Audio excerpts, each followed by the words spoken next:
Good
morning students.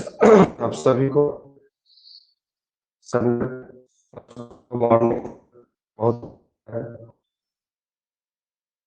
आता है ना हैबिट।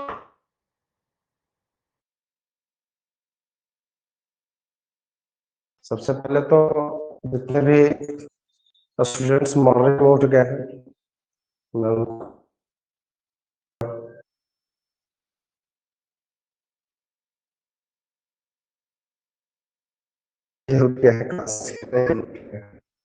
मैं तो बहुत सारे बच्चे तो आराम से सोए हुए रहते हैं। आप लोगों को सीखेंगे, हम ये बता देते हैं आप लोगों को। सबसे तो आज के लाइव क्लास आने का जो मकसद था मेरा, वो ये था कि जैसे आप लोगों का चैप्टर खत्म हो रहा है और आप लोग का प्रैक्टिस भी, इसलिए जो है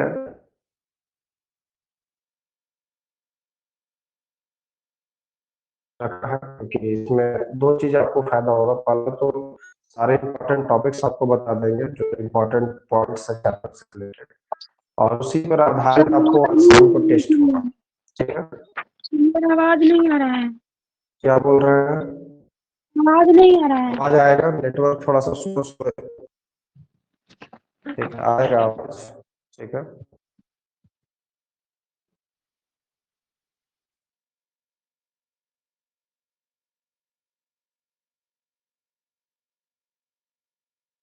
आप सभी को जो है ना आज की टॉपिक क्या होंगे ये आपको मैं बता देता हूँ। आवाज की जहां तक बात है तो आवाज तो जानी चाहिए, और साउंड नहीं क्लियर।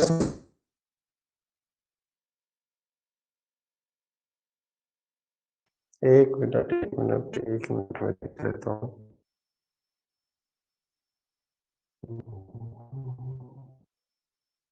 एक मिनट में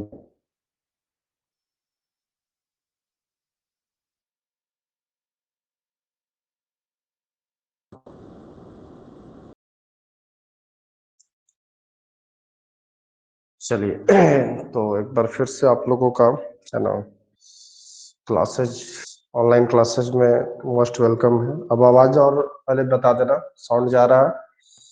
साउंड जा रहा है, चलो ठीक है। वीडियो स्पष्ट दिखाई दे रहा होगा? Yes sir. स्पष्ट दिख, चलो ठीक, ओके।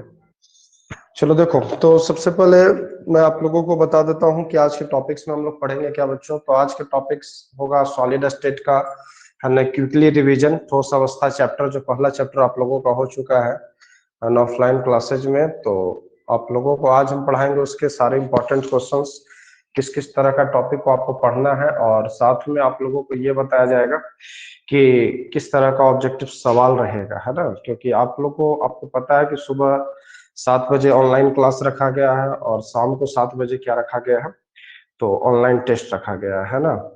तो देखिए, ऑनलाइन टेस्ट का जो पैटर्न है वो एमसीक्यू पैटर्न है। 30 ऑब्जेक्टिव्स आपके रहेंगे और उसके सारे ऑप्शंस को वहीं पर आपको सबमिट कर देना होगा। ठीक है, और फिर उसके बाद आपको वहीं से रिजल्ट भी मिल जाएगा। ठीक है, चलिए, तो सबसे पहले आप लोगों को मैं आज बताता हूँ ठोस अवस्था जो चैप्टर है, जो आप लोग का पहला चैप्टर है, इसमें आप लोगों को क्या क्या मैं आज बताऊंगा। तो आपको पूरा चैप्टर जो है मैं क्विकली रिवीजन कराऊंगा, क्योंकि इस पूरे चैप्टर से आज टेस्ट होगा ऑनलाइन। तो हर संडे को ये चीज चलेगा, आपका चैप्टर ऑनलाइन पढ़ाएंगे, उसके इम्पोर्टेंट टॉपिक, और फिर उसके बाद आपको जो है सो उसका टेस्ट प्रोवाइड कराएंगे, उसका टेस्ट क्वेश्चंस रहेगा। तो देखिए, फिजिकल केमिस्ट्री की अगर जहां तक बात करें बच्चों, भौतिक रसायन की, तो भौतिक रसायन का सबसे पहला चैप्टर आता है ठोस अवस्था। अब ठोस अवस्था के बारे में आप लोगों को पता है कि ठोस अवस्था क्या है। ठीक है, तो हम इंट्रोडक्शन वगैरह में ज्यादा टाइम वेस्ट नहीं करेंगे, हम लोग सीधा इंपॉर्टेंट टॉपिक पर आ जाएंगे। तो देखिए, फिजिकल केमिस्ट्री की अगर हम बात करें, भौतिक रसायन की, तो पहला चैप्टर का नाम है ठोस अवस्था। ठोस अवस्था की अगर बात करें तो ठोस अवस्था के बारे में आप सभी लोग जानते हैं, इसकी परिचय की जरूरत तो है नहीं, लेकिन फिर भी मैं स्टार्ट कर रहा हूँ, इसलिए थोड़ा सा परिचय दे देता हूँ, क्योंकि चैप्टर को शुरू से में ही आप लोगों को है ना कवर करा रहा हूँ। तो देखो, ठोस अवस्था क्या होती है कि पदार्थ जो होते हैं, हमारा पूरा जो ब्रह्मांड होता है वो पदार्थों से बना होता है, और जो ब्रह्मांड में जितने भी पदार्थ हैं वो जनरली तीन तरह के होते हैं। ठीक है, ठोस, द्रव और गैस।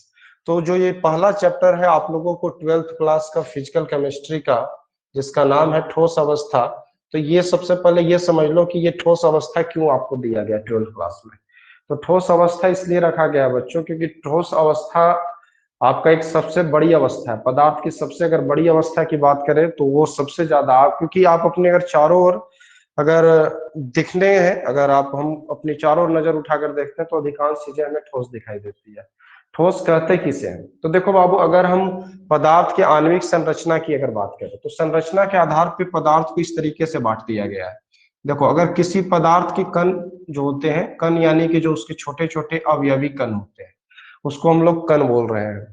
तो अगर पदार्थ के जो छोटे छोटे अवयवी कण है, इसको अवयवी कण कह रहे हैं, एक दूसरे के द्वारा मजबूत आकर्षण बल से जुड़े हुए रहते हैं, मजबूत आकर्षण बल से जुड़े हुए रहते हैं, तो उसे क्या कहते हैं?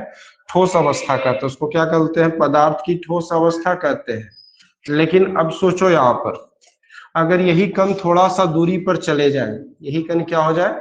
इनका अंतराणविक स्थान बड़ा हो जाए, क्योंकि देखो ठोस के अंदर आकर्षण बल बहुत मजबूत होगा।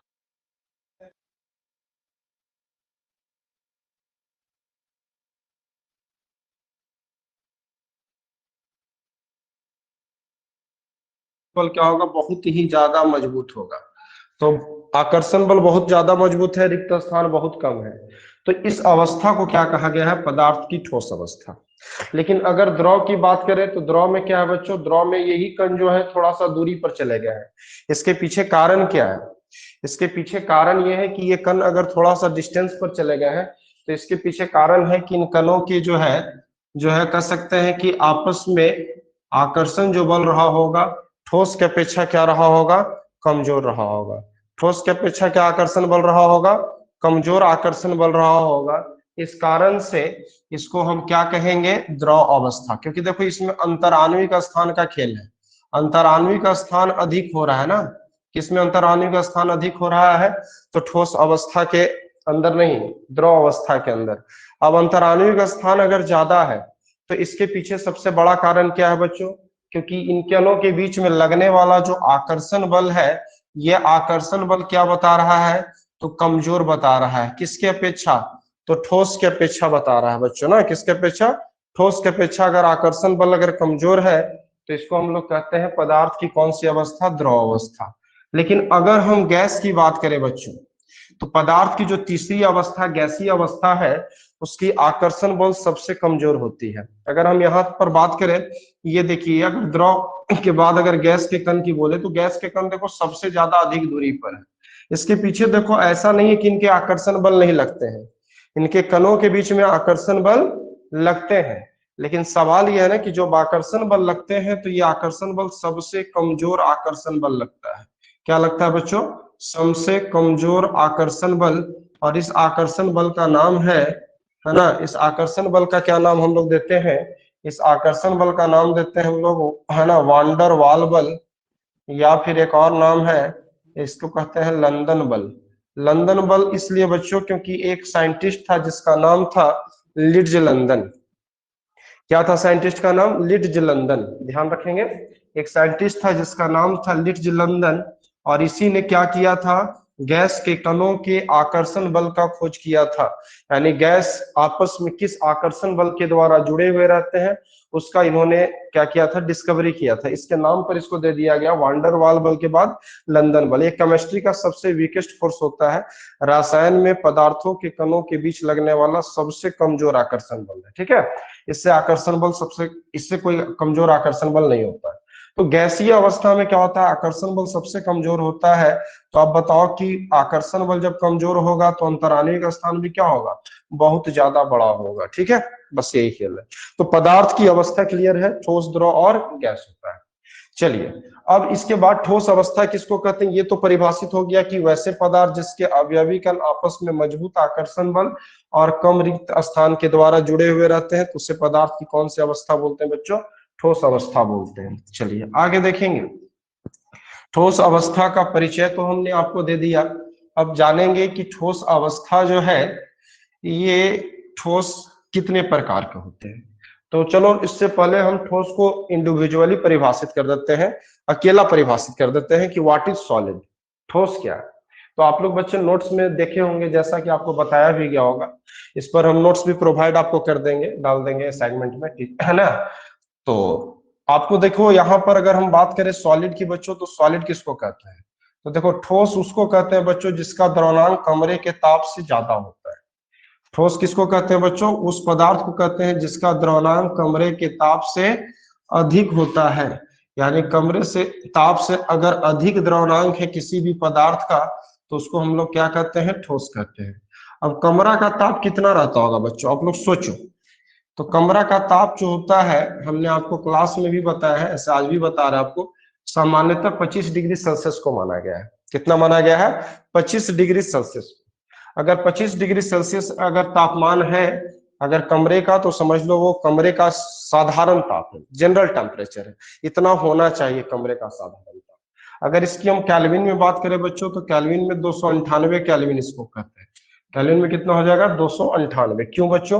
क्योंकि आपको पता होना चाहिए 0 डिग्री सेल्सियस बराबर 273 केल्विन होता है। 0 डिग्री सेल्सियस किसके बराबर होता है? 273 केल्विन के बराबर होता है। तो अगर आप 25 डिग्री सेल्सियस बराबर केल्विन निकालोगे, तो याद रखना जितना डिग्री सेल्सियस रहता है उसमें 273 ऐड कर दोगे, तब किस में निकल जाएगा? केल्विन में निकल जाएगा। ठीक है, चलो, तो कुछ हम अभी आपके सामने स्क्रीन पर ला रहे हैं, वो आपका रहेगा कुछ ठोस का। हम आपको दिखाना चाहते हैं कि द्रव्यमांक क्या है। देखिएगा ध्यान से, अभी मैं स्क्रीन पर शेयर कर रहा हूँ और ये बता रहा हूँ कि क्या होना चाहिए द्रव्यमांक। कुछ ठोसों का मैं आपको अभी शेयर कर रहा हूँ, वो अपलोड भी हो जाएगा इसी असाइनमेंट में इसका। ठीक है, देख लीजिएगा, बाद में भी आप लोग उसको बाद में भी देखते रहेंगे, लेकिन अभी फिलहाल मैं दिखा रहा हूँ कि देखिए ठोस का द्रव्यमांक किस तरीके से सेट किया गया है। मैं अभी शेयर कर रहा हूँ आपके स्क्रीन पर।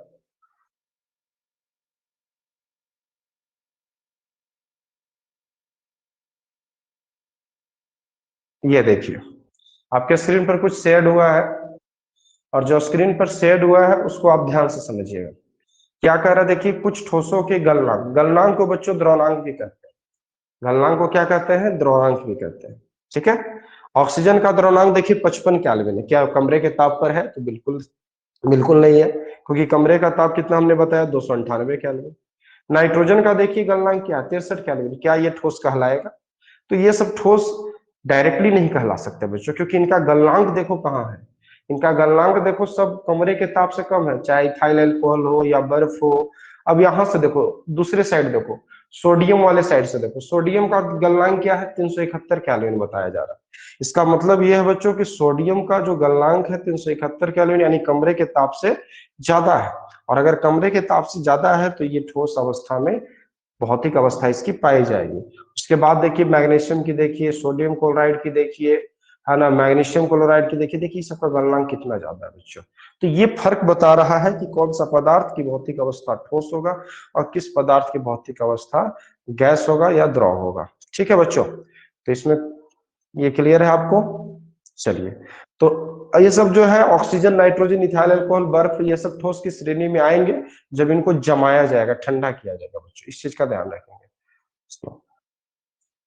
तो आगे देखते हैं बच्चों, फिर आते हैं टॉपिक पर, अब हम लोग आ जाते हैं, ठीक है, वो चीज आपने देख लिया। चलिए, कमरे के ताप पर आपने देखा कि जो होता है ठोस का कमरे के ताप से द्रवणांक होना चाहिए। चलिए आगे आते हैं बच्चों, अगर आगे आते हैं तो इसके बाद अगर देखा जाए हम लोगों का टॉपिक क्या है, तो हम लोगों को थोड़ा सा इस चीज को समझना जरूरी है कि देखिए ठोस कितने प्रकार के होते हैं, क्योंकि बहुत लोग बच्चे सोचते हैं कि ठोस के प्रकार कितने प्रकार का, ठोस को बांटा कितने प्रकार का गया है। तो देखो, सामान्यतः अगर ठोस की बात करें तो ठोस को दो तरीके से बांटा गया है। ठोस को कितने तरीके से बांटा गया बच्चों? दो तरीके से। एक होता है जिसको हम लोग बोलते हैं क्रिस्टलीय ठोस। क्या होता है बच्चों? क्रिस्टलीय ठोस। और दूसरा जो होता है बच्चों क्या होता है? अक्रिस्टलीय ठोस। अब देखो, क्रिस्टलीय ठोस और अक्रिस्टलीय ठोस क्या होते हैं, इसका जो है आप लोगों का वर्गीकरण जो होता है, ये चीज को समझ लेना है कि कैसे इन दोनों को अलग अलग भाग में कैसे बांटा गया। क्योंकि क्रिस्टलीय ठोस को हम लोग रवेदार ठोस भी कहते हैं बच्चों। क्या कहते हैं? रवेदार ठोस। और इसको कहते हैं बेरवेदार ठोस। एक और नाम है, इसको कहते हैं वास्तविक ठोस। इसको वास्तविक ठोस भी कहते हैं और इसको कहते हैं आभासी ठोस। तो यानी देख रहे हैं, तीन तीन नाम है एक ही ठोस का। इसको अक्रिस्टलीय, बेरवेदार, आभासी। इसको क्या कहते हैं? क्रिस्टलीय, रवेदार और वास्तविक। तो इसका डेफिनेशन थोड़ा सा हम आपको समझा देते हैं, फिर अंतर बताएंगे। देखिए, समझिएगा बात को।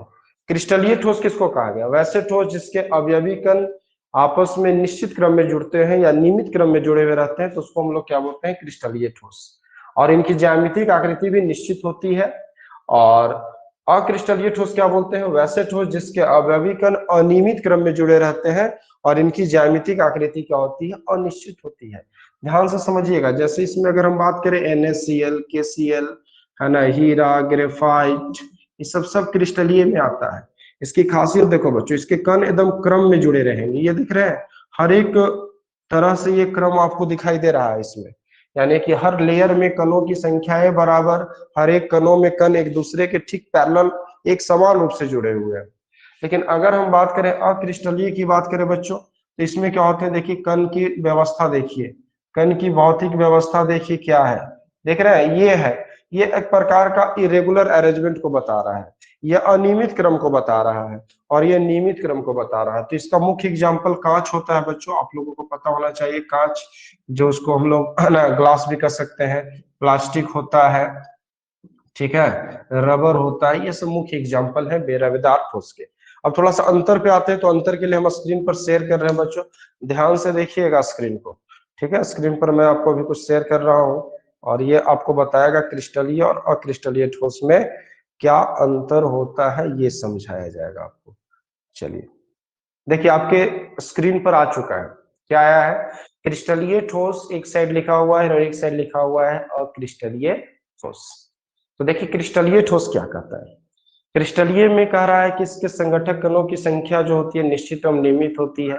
थोड़ा सा शुद्ध हिंदी लिखा हुआ है, क्योंकि ये किताब में लिखी हुई बात है। तो ऐसे आप लोग को याद रखना है कि इसके कणों की व्यवस्था निश्चित होती है, अभी हम वही समझा रहे थे, और नियमित होती है। लेकिन इसमें क्या होती है? अनियमित होती है क्रिस्टलीय के अंदर। देखिए, क्रिस्टलीय ठोस को वास्तविक ठोस कह रहा है, उसको अतिशीतित या आभासी ठोस कहता है। अतिशीतित का मतलब बच्चों होता है, जैसे हमने पढ़ाया भी था कि कांच एक अतिशीतित द्रव कहलाता है। क्यों? इसके पीछे कारण हमने बताया था, क्योंकि देखो कांच जो होता है वो क्या होता है? वो अनियमित क्रम में कण होता है, और जब इस पर गुरुत्वाकर्षण बल लगता है तो ये कण आसानी से द्रव के जैसा बह जाते हैं, और बहने का गुण किसमें होता है बच्चों? द्रव में होता है। तो इसीलिए अक्रिस्टलीय ठोस को अतिशीतित द्रव भी कहा जा सकता है। इसके बाद अगर बात करें तो इसके कण दीर्घपरासी होते हैं, किसके बच्चों? क्रिस्टलीय ठोस के। इसके पीछे कारण है, क्योंकि दीर्घपरासी का मतलब होता है बच्चों कि जिसके कण बहुत लंबे समय तक अपनी व्यवस्था को कायम रख सके। अगर लघु परासी की बात करें तो उसके वैसे ठोस के कण बाबू जो क्या होते हैं कि अनियमित क्रम पर टिके हुए हैं, और जो बहुत कम समय तक अपनी व्यवस्था को बता सकते हैं, ठीक है। अगर उसके बाद आगे अगर बात करें तो क्या कह रहा है कि देखिए, ये विषमदैशिक होते हैं क्रिस्टलीय ठोस, क्योंकि इनकी अलग अलग दिशाओं में भौतिक गुण अलग अलग होता है। लेकिन क्रिस्टलीय की बात करें तो ये समदैशिक होते हैं, क्योंकि इनकी सभी दिशाओं में भौतिक गुण समान होता है।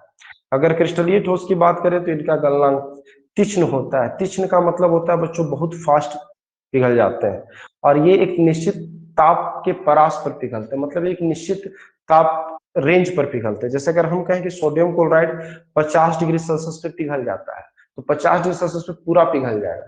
लेकिन अगर हम कहेंगे कि कांच अगर 2000 डिग्री सेल्सियस पे पिघलता है, तो ये कोई जरूरी नहीं कि 2000 डिग्री सेल्सियस पे पूरा पिघलेगा, हो सकता है 2000 से 2100 डिग्री सेल्सियस हो जाए। और समझ आ रहा है। उसके बाद कह रहा है काटे जाने पर स्पष्ट विदलन होते हैं, ये तो आपको पता है। सिर्फ क्रिस्टलीय ठोस में विदलन का गुण पाया जाता है, क्योंकि काटेंगे तो समतल सतह मिलेगा। इसके पीछे भी कारण है बच्चों, क्योंकि इनके कण नियमित क्रम में जुड़े हुए हैं। अगर बात करें कि ये इनके काटे जाने पर विदलन का गुण नहीं होता क्रिस्टलीय, क्योंकि अनियमित क्रम में होते हैं।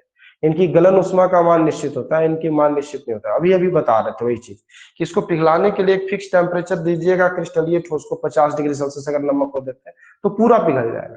लेकिन अगर कांच को अगर देते हैं 2000, तो वो कोई गारंटी नहीं कि 2000 पिघले, 2000 से 2100 तक का रेंज जा सकता है। उसके बाद कुछ प्रमुख एग्जाम्पल है बच्चों। ये भी चीज आपके स्क्रीन पर जितने भी चीज आते हैं वो सारे सेव हो जाते हैं, ये भी सेव हो जाएगा, और फिर हम लोग लाइव क्लास में आते हैं बच्चों, ठीक है।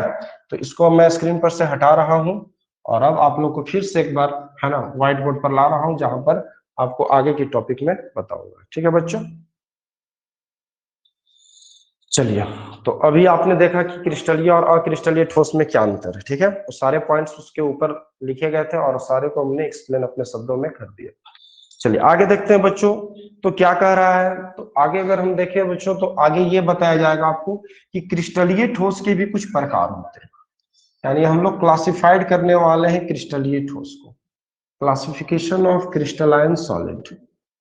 देखो बच्चों, यहां से एक सवाल ये भी उठता है ना कि क्रिस्टलाइन सॉलिड का जो प्रकार है ये किसका प्रकार है ना। क्रिस्टलीय ठोस का जो प्रकार है ये किसका प्रकार है। तो देखो क्रिस्टलीय ठोस को बच्चों आप प्यार से इसको क्रिस्टल भी बोल सकते हो।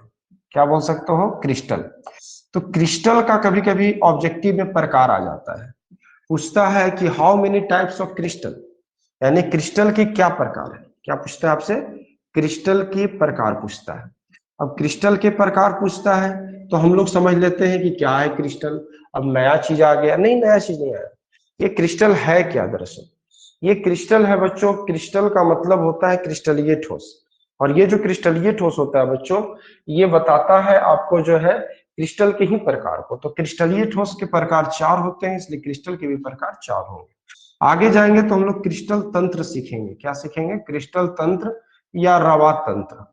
इसकी अगर बात करेंगे बच्चों, तो रवा तंत्र या क्रिस्टल तंत्र ये 7 तरह का होता है, क्योंकि ये ठोस की इकाई सेल के ज्यामितिक व्यवस्था के आधार पर बनाया जाता है। तो याद रखेंगे क्रिस्टल तंत्र या रवा तंत्र 7 प्रकार का होता है, लेकिन सिर्फ क्रिस्टल या सिर्फ रवा 4 प्रकार का होता है। यानी कि रवा या क्रिस्टल, क्रिस्टलीय ठोस को कहा गया है, और इसके 4 प्रकार होते हैं। क्रिस्टल तंत्र रवा तंत्र को कहा गया है, क्रिस्टल तंत्र रवा तंत्र, इसके 7 प्रकार होते हैं, जिसमें आपको बताया है 7 तरह का घनीय, चतुष्कोणीय, ऑर्थोरॉम्बिक, ये सारे पढ़ा है ना। हाँ, उसको पढ़ना है आप लोगों को, उसको भी ध्यान से पढ़ना है।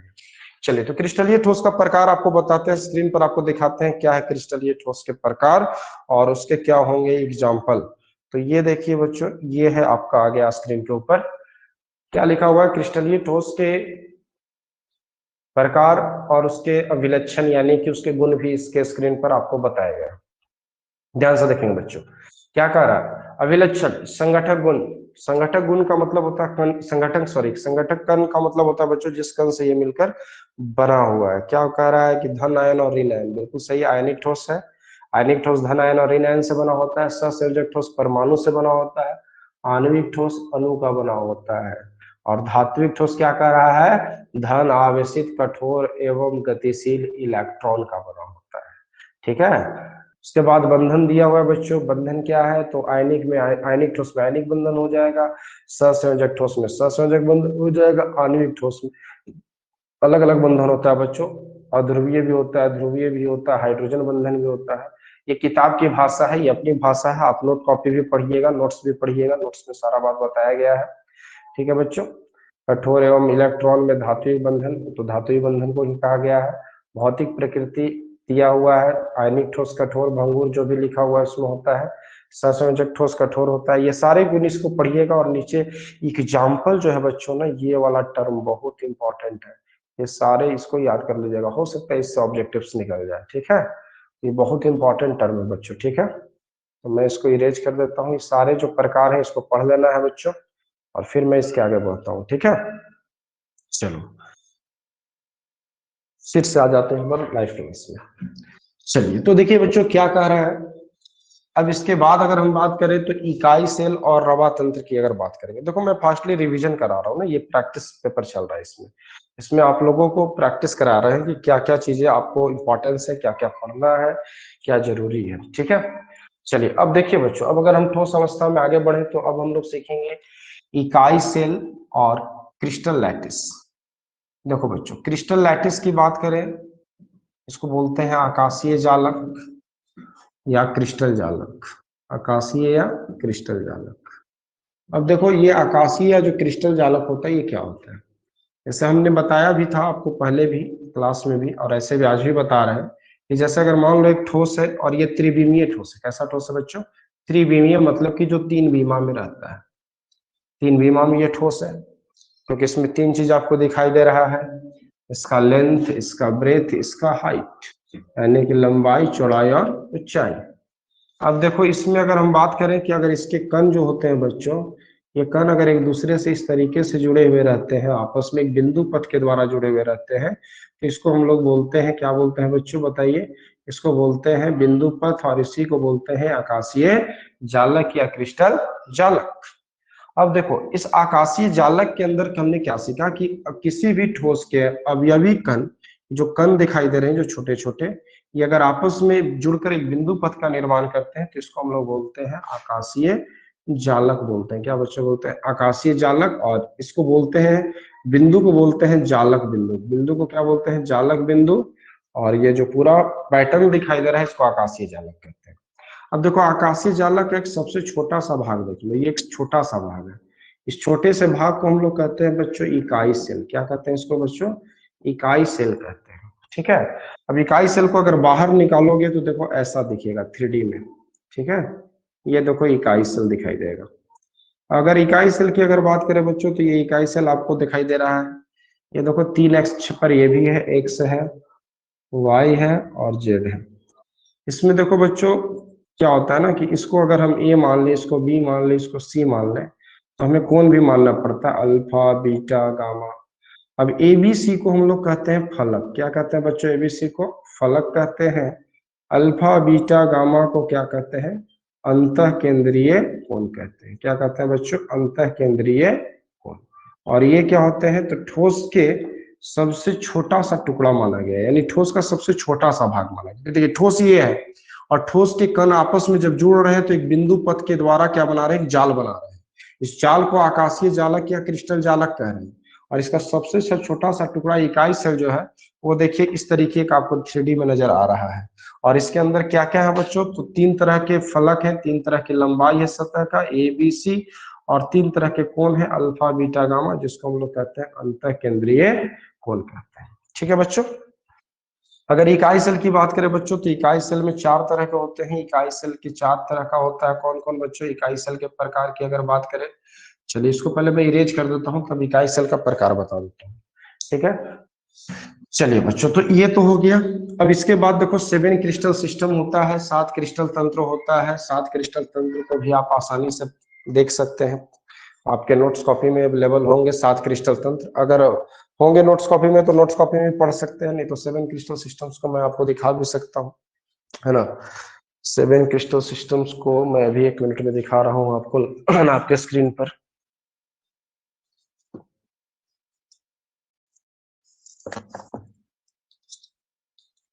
सेवन क्रिस्टल सिस्टम्स को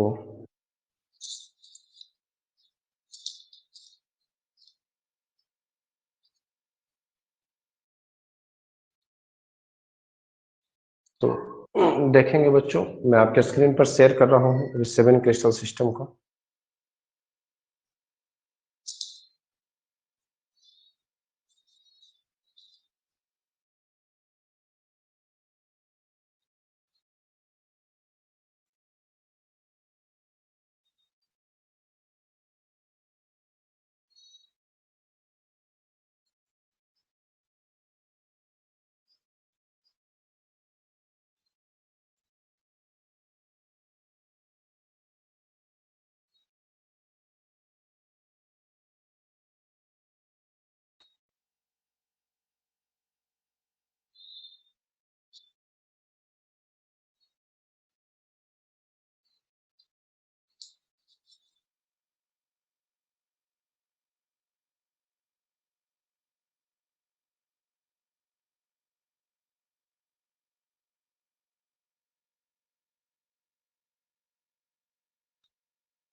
चलिए बच्चों, तो स्क्रीन पे आपको दिखाई दे रहा है 7 क्रिस्टल तंत्र दिखाई दे रहे हैं आपको। 7 क्रिस्टल तंत्र लिखा हुआ है स्क्रीन के ऊपर। चलिए देखिएगा, 7 क्रिस्टल तंत्र जो दिए गए हैं बच्चों, इसमें देखिए क्या क्या लिखा हुआ है। घनीय लिखा हुआ है, चतुष्कोणीय, टेट्रा गोनल लिखा हुआ है। ध्यान दीजिएगा, इसको बोलते हैं चतुष्कोणीय भी बोलते हैं। क्या बोलते हैं बच्चों? आपके कॉपी में चतुष्कोणीय भी लिखा गया। इसके बाद ऑर्थोरोम्बिक जो देख रहे हैं बच्चों, इसमें ऑर्थोरोम्बिक जो है इसको हम लोग क्या बोलते हैं? ऑर्थोरोम्बिक को हम लोग वहां पर ऑर्थोरोम्बिक ही बोले हैं। यहाँ देखिए एक नया वर्ड आया, विषमलांच, उसको द्विसमलांच टेट्रागोनल को बोला गया है। एकंताज षटकोणीय, त्रिकोणीय और त्रिकोणीय त्रिसमतांच लिखा हुआ है, और इसको हमने लिखवाया है समांतर षटफलक लिखवाया है। ध्यान दीजिएगा, ये वाला जो वर्ड है, ये देखिए, रोम्बोहेड्रल को हमने क्या बताया था?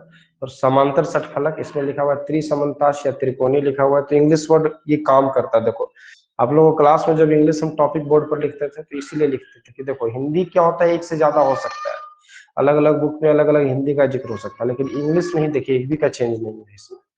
इसके बाद देखो बच्चों, अगर जहां तक बात करें, लास्ट में क्या लिखा हुआ है? ट्राइक्लिनिक। तो ट्राइक्लिनिक यानी कि त्रिंताज। सबसे इंपॉर्टेंट क्या बच्चों? देखो घनीय के अंदर देखो अक्षीय दूरी ए बी सी बराबर है, अल्फा बीटा गामा भी सब बराबर है, 90 डिग्री का है। एग्जाम्पल देखो NaCl, KCl, हीरा, ये सब जो लिखा हुआ है बहुत इंपॉर्टेंट है बच्चों, क्योंकि हो सकता है आपको अक्षीय दूरी, अक्षीय कोण से क्वेश्चन आ जाए, या उदाहरण से पूछ दे कि कौन किस संरचना में। अगर पूछ दिया NaCl किस संरचना में, तो घनीय संरचना में। देख रहे हैं आप इस तरह से। तो इस तरीके से ये बहुत इंपॉर्टेंट है, इसको पूरा अच्छे से पढ़ लीजिएगा। जैसे आप देख रहे हैं, सवाल ऐसे भी रह सकता है बच्चों कि अगर मान लीजिए आपसे पूछता है यहाँ पर कि जैसे कौन, किस तरह का, कौन सा ऐसा क्रिस्टल तंत्र है जिसमें ए बराबर बी और सी, आप सी नॉट इक्वल टू में रहता है और अल्फा बीटा गामा 90 डिग्री का होता है, ये कौन सा है? तो आपको बताना होगा टेट्रागोनल या चतुष्कोणीय। ठीक है, इसको चतुष्कोणीय भी कहते हैं, ध्यान रखिएगा। ठीक है, तो ये सारे बच्चे इंपॉर्टेंट पॉइंट्स हैं। और जैसे मान लीजिए आपसे कुछ दिया ग्रेफाइट की संरचना क्या है, तो आप बताइएगा षटकोणीय है, इस तरह से आएगा ना। इस तरह के सवाल आप लोगों से पूछे जाएंगे अक्सर। चलिए, इसको मैं भी स्क्रीन पर सेव कर देता हूँ। इसके अलावा देखो बच्चों, इसके अलावा जो है आप लोगों को ये भी पढ़ना है कि ब्रेविस जालक क्या होता है। क्योंकि ब्रेविस जालक जो होते हैं बच्चों, ब्रेविस जालक किसको बोलते हैं? तो ब्रेविस जालक देखो, ब्रेविस जालक 14 प्रकार का होता है, और वो ब्रेविस जालक को एक एक करके अगर हम लोगों को देखना है तो इस तरीके से देख सकते हैं। देखो बच्चों, सबसे पहले मैं स्क्रीन पर जो शेयर कर रहा हूँ आपको, ये देखो ध्यान से। ये जो स्क्रीन पर मैंने शेयर किया है, ये देखो क्या लिखा हुआ है।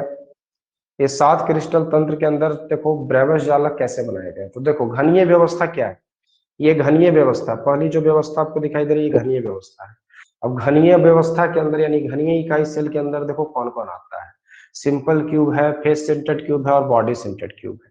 ये simple cube, face centred cube, body centred cube, मतलब इसको बोलते हैं simple unit cell, body centred unit cell, इसको फेस सेंटर्ड यूनिट सेल। जो हम इसको बोर्ड पर भी क्लियर करेंगे। ऐसे एक चीज समझ सकते हो, सिंपल यूनिट सेल है ना, जिसमें परमाणु सिर्फ देखो कॉर्नर पर है, कोने पर है, उसको हम लोग सिंपल यूनिट सेल बोलते हैं। ठीक है, और बॉडी सेंटर में क्या बोलते हैं, यानी पिंड केंद्रित में क्या बोलते हैं? तो जिसमें परमाणु देखो कोने पर है, कोने के अलावा वो केंद्र में भी है, देख रहे हैं ना। और फलक केंद्रित इकाई सेल किसको बोलते हैं बच्चों? फेस सेंटर्ड में। तो देखो ध्यान से, जिसमें परमाणु कहाँ है? सारे कोने पर है, और कोने के अलावा कहाँ है? सारे फलक के केंद्र में। फलक समझते हैं, अभी हम बोर्ड पर क्लियर भी कर देंगे। फलक का मतलब होता है सतह बच्चों, और सतह पर अगर होते हैं तो उनको कहते हैं फलक का केंद्र होता है। चलिए आगे देखते हैं। तो घनीय के अंदर देखिए क्या लिखा हुआ है, ए बी सी बराबर अल्फा बीटा 90 डिग्री का, और इकाई सेल की संख्या कितना? 3 ठो। ध्यान देने वाली बात है, इकाई सेल की संख्या 3 ठो है ना, यानी 3 इकाई सेल इसके अंदर प्रेजेंट रहते हैं। देखिए उसके बाद क्या लिखा हुआ है बच्चों, उसके बाद लिखा हुआ है, अगर हम बात करें तो सिंपल, बॉडी सेंटर्ड, ये दोनों जो है ये चतुष्कोणीय में आते हैं, टेट्रागोनल में आते हैं। चतुष्कोणीय में 2 इकाई सेल आते हैं, सिर्फ सिंपल और बॉडी सेंटर्ड। उसके बाद एकंताक्ष में देखिए 2 ठो आते हैं, सिंपल और इंड सेंटर्ड आते हैं। ठीक है, उसके बाद देखिएगा, इसके बाद और भी हम इकाई सेल बता रहे हैं आपको। इसके बाद वाला जो है ब्रेविस जालक टोटल 14 ठो होता है, याद रखिएगा। अब ये देखिए ई वाला फिगर में ध्यान दीजिएगा। इस वाले फिगर में ध्यान से देखिए, तो देखिए यहाँ पर क्या दिया हुआ है, तो देखिए विषम लांच ऑर्थोरोम्बिक के अंदर देखिए क्या है, ऑर्थोरोम्बिक के अंदर चारों इकाई सेल होता है, simple unit cell, body centred unit cell, face centred unit cell और इंटर सेंटर्ड यूनिट सेल। और अगर बात करें उसके नीचे बच्चों, तो देखिए लिखा हुआ है रोम्बोहेड्रल में एक ठो होता है जिसको समांतर षटफलक भी कहते हैं। त्रिनताक्ष में देखो एक ही ठो इकाई सेल होता है जिसको है ना सिंपल यूनिट सेल कहते हैं। और हेक्सागोनल षटकोणीय में भी देखो एक ही कोई इकाई सेल होता है। और सबका सबसे ध्यान देने वाली बात है बच्चों कि सब में देखो एंगल और ये जो किनारे की लंबाई है ये याद रखना है, कितना एंगल होता है और कितना किनारे की लंबाई होता है। तो ये सारे जो बॉक्सेज है बच्चों, ये टोटल 14 ठो बॉक्स होगा, जो पिछले वाले फिगर है और जो इस फिगर को मिलाकर, इसको सारे को देखिएगा तो 14 ठो होगा। और वो क्रिस्टल जो तंत्र दिखाए थे उससे पहले स्क्रीन पर, जो 7 बॉक्सेज में था जिसमें alpha beta gamma A B C देख रहे थे, वो सब 7 प्रकार का था। तो 7 प्रकार का रवा तंत्र होता है और 14 प्रकार का ब्रेवस जालक। इसको क्या बोलते हैं बच्चों? ब्रेवस जालक। ब्रेवस जालक आपसे पूछेगा तो कितना प्रकार का होगा? 14 प्रकार का होगा। ठीक है बच्चों, चलिए इसको भी मैं स्क्रीन पर सेव कर देता हूँ। और अब आता हूँ बोर्ड पर। बोर्ड पर मैं कुछ इंपॉर्टेंट टॉपिक आपको बताने जा रहा हूँ, ध्यान दीजिएगा, यहाँ से सवाल ज्यादा उठेंगे। सबसे पहले हमने बोला कि देखिए आपको सारा कुछ क्यूबिकल संरचना पढ़ना है। सबसे पहले तो ये समझ लीजिए आपको सारे सिस्टम जो पढ़ने हैं क्यूबिकल क्रिस्टल सिस्टम पढ़ना है। क्यूबिकल क्रिस्टल सिस्टम पढ़ना है, इसको बोलते हैं घनीय क्रिस्टल तंत्र। घनीय क्रिस्टल तंत्र में ही सारा कुछ आपको सीखना है बच्चों, सारा कुछ पढ़ना भी है। तो सवाल है कि घनीय क्रिस्टल तंत्र जो होगा उसमें कौन कौन सा इकाई सेल आएगा। तो देखिए इसमें तो सबसे पहले ए बी सी बराबर होता है, यानी अगर इकाई सेल को अगर मान ले इस तरीके का घनीय इकाई सेल ऐसा बना सकते हैं। देखिए घन के जैसा, ये घन है, ये घनीय इकाई सेल है या घनीय क्रिस्टल तंत्र है। इसको अगर ए बी सी मान ले, इसको अल्फा बीटा और गामा मान ले, तो देखो बच्चों ए बी सी इसके सारे बराबर होते हैं। और एक चीज और याद रखना है, अल्फा बीटा गामा भी क्या होता है? आपस में बराबर होता है। ठीक है, और बराबर होता है तो कितना होता है? सब 90 डिग्री का होता है। इसमें 3 तरह की इकाई सेल होते हैं बच्चों। 3 तरह का जो इकाई सेल होता है उसमें तीनों इकाई सेल को देख लेते हैं। सबसे पहले अगर बात करें तो सिंपल यूनिट सेल, इसको हम लोग बोलते हैं सरल इकाई सेल। सरल इकाई सेल की बात करें बच्चों तो सरल इकाई सेल किसको कहते हैं? सबको पता है कि जिसमें परमाणु कहाँ होते हैं? कोने पर होते हैं। यानी इस तरीके का देख लो, ये अगर इकाई सेल है बाबू तो इसमें परमाणु कहाँ होंगे? सारे सारे कोने पर होंगे, तो इसको बोलेंगे सरल इकाई सेल। ठीक है, इसको क्या बोलेंगे? सरल इकाई सेल। ये होता है। अब इसके अंदर देखो मेन बात आपको सिखा रहे हैं। पहला कि इसके अंदर परमाणु संख्या टोटल कितना होता है। तो देखो बाबू सरल इकाई सेल में परमाणु सिर्फ कोने पर होते हैं और 8 कोना होता है। तो 8 कोना दूसरे इकाई सेल के क्या करता है? तो दूसरे इकाई सेल के 1/8 से साझा करता है। ये आप लोग पढ़े हुए भी हैं। ठीक है, तो यहाँ पर सरल इकाई सेल में कुल परमाणु की संख्या कितना हो जाता है? 1 हो जाता है। ठीक है, अगर बात करें सरल इकाई सेल के अंदर परमाणु त्रिज्या क्या होता है? परमाणु का त्रिज्या क्या होता है? तो ये भी आप लोग को पढ़ा है। आर किसके बराबर होता है? a/2 के बराबर होता है। ये बहुत इंपॉर्टेंट चीज आपको बता रहे हैं, ये सबसे भी सवाल आएंगे। परमाणु संख्या क्या होता है? तो आपको बताया टोटल परमाणु संख्या सरल इकाई सेल में 1 होता है। परमाणु की त्रिज्या r जो होता है a/2 होता है। पैकिंग की प्रगुणता की बात करें, पैकिंग की प्रगुणता या संकुलन क्षमता, इसको संकुलन क्षमता भी बोलता है बाबू।